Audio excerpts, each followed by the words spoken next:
अलैकुम वरहमतुल्लाहि वबरकातुहू। आज का कंसेप्ट बहुत ही अहम है और बहुत इम्पोर्टेंट है।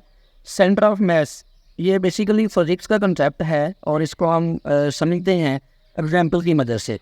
सेंटर ऑफ मास बेसिकली किसी भी ऑब्जेक्ट का जो सेंटर ऑफ मास एक ऐसा मास होता है कि जिस पॉइंट पर बॉडी के या किसी भी चीज़ के पूरा का पूरा मास एक्ट करता है, डिपेंड करता है, उसको हम सेंटर ऑफ मास कहते हैं। और सेंटर ऑफ मास बेसिकली जितना किसी भी बॉडी का ज़मीन के या चीज़ के ज़मीन के नज़दीक होता है सेंटर ऑफ मास, वो चीज़ उतनी ही ज़्यादा स्टेबल होती है। जैसे मिसाल के तौर पर ये मेरे पास एक डिब्बा है, अगर मैं इस डिब्बे को इस तरह खड़ा करूँ तो इसके ऊपर फोर्स लगाऊँ तो ये गिर जाएगा। क्यों? क्योंकि इसका जो सेंटर ऑफ मास है वो इस जगह से तकरीबन यहाँ तक है, यानी यहाँ से इसका सेंटर बन रहा है। तो जहाँ पे सेंटर बन रहा है वहाँ पे सेंटर ऑफ मास है।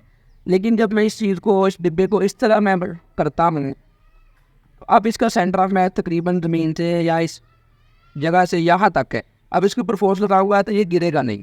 जब गिरेगा नहीं तो ये बॉडी जो है वो स्टेबल है। इसी तरह ये मेरे पास मोबाइल है, अगर मैं इस तरह इसको रखूँगा तो अब इसका जो सेंटर ऑफ मास है वो यहाँ पे है, तो ये इनस्टेबल है, ये मोबाइल जो है ये गिर जाएगा। लेकिन अगर मैं इस तरह रखूँगा तो सेंटर ऑफ मास ज़मीन से या इस जगह से ज़्यादा ऊपर हो गया है, तो ये बॉडी और ज़्यादा इनस्टेबल हो जाएगी और गिर जाएगी। लेकिन अगर मैं इसी मोबाइल फ़ोन को इस तरह रखता हूँ तो अब इसका सेंटर ऑफ मास जो है वो तकरीबन यहाँ पे है।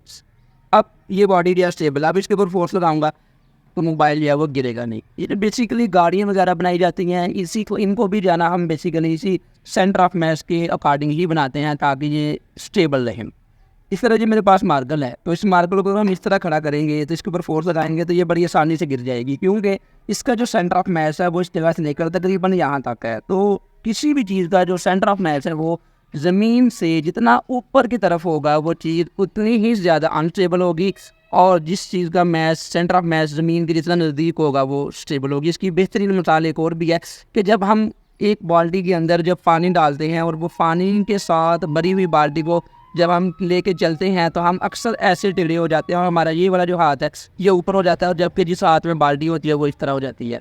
उसकी जो वजह होती है वो ये होती है कि जब हम पानी की बाल्टी उठाते हैं तो पानी की बाल्टी का फ़र्ज़ कर लें 20 किलो वज़न है, तो 20 किलो वज़न होने की वजह से हमारी बॉडी जो है वो इस तरफ झुक जाती है और अपने आप को स्टेबल करने के लिए हमारा हाथ ऊपर उठ जाता है ताकि हमारी बॉडी जो है वो स्टेबल हो जाए और वो बॉडी का जो सेंटर ऑफ मास है उसके मुताबिक वो जो है ना स्टेबल हो जाए।